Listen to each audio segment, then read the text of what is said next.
Basically, what would your advice be to the parents Okay, to I got you. Yeah, yeah, avoid this kind of trouble? Because, yeah. they're so busy. A lot of immigrant parents are busy working and making ends meet, and they're just oblivious to this kind of Yeah. problems.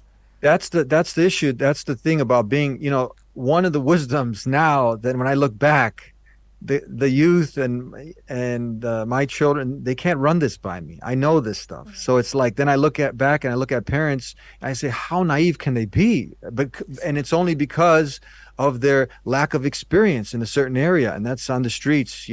They didn't coming over here, and you cannot be naive. You have to like sit with the youth sometime. You have to get educated because sometimes even myself, it's like you got Apple 1.0, 2.0, whatever the case. Hmm. Sometimes you got to get and sit with the youth to get updated on what's going Hmm. on out there, and you'll just be blown away. You're like, wow, I cannot believe it. But it's a reality. The things that are going on out there, it's just scary. So you got to stay connected. You cannot be naive, and you got to have Very like important inform. point. You got to have informants on the inside. You got to get connected with some of the youth, the good youth out Yes. there that can keep you up to date and up to speed.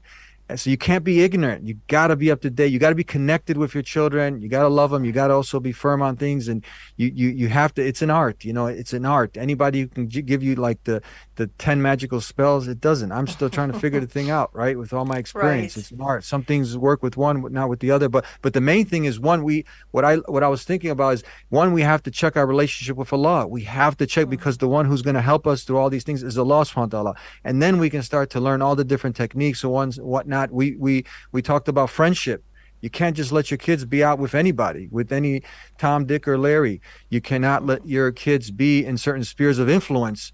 And you got to know where they're at. You got to have them busy doing good things, right? And you got to connect them with Allah, having them grounded in the Deen in an enjoyable, Hmm. fun way. Like you said, you mentioned something when we had you on the other day, like where everything is haram, but when you Hmm. explain it in a beautiful way, that the things that are haram are only the things out of Allah's love that He made, that He gave us the blueprint, so we don't end up stumbling in the dark and hurting ourselves by indulging in alcohol and gambling and promiscuity and dating boyfriend and girlfriend, all the social norms that are out there that are cool, but they're harmful. That's why they're haram, because they will destroy your heart, mind, body, and soul in one way or another. Right. So you bring up so many important points. One is the connection with your children. You cannot be naive. You have to know what is going on. You need to know where your kids are, who they're spending time with. And also, there's this toxic positivity where you just think like everything's fine and everything's going to work out, but you have Yeah. to be in the know. So that's such an Le- important point. yeah. And keeping them grounded and making the religion something cool, so you can Yeah. have cool mentors, you can have people Yeah. that you can look up to. So that's Let, amazing. let, let, let me ask you just real quick. I don't want to divert, but I can, because you're like the pro in this area. I can imagine the stories you hear.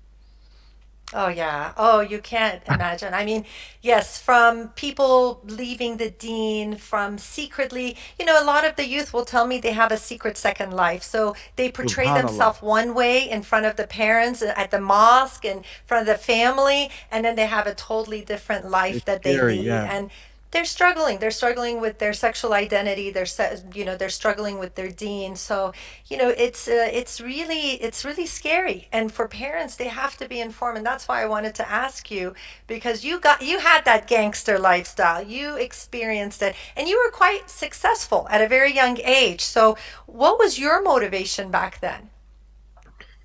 My motivation back then in Jahiliyyah, it was Yes. just money. It was like what Allah subhanahu wa ta'ala talks about in the Quran, the thing that allures men, that men find Hmm. alluring and tantalizing. Those are the things.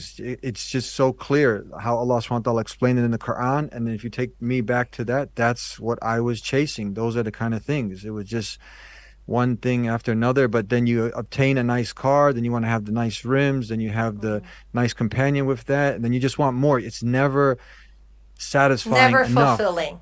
Never. It's like Yeah, it's a vessel that you can never fill. And the Prophet ﷺ said in a hadith from Sahih Muslim that people are like gold and silver. Those who were best in Jahiliyyah are the best in Islam if they have religious knowledge.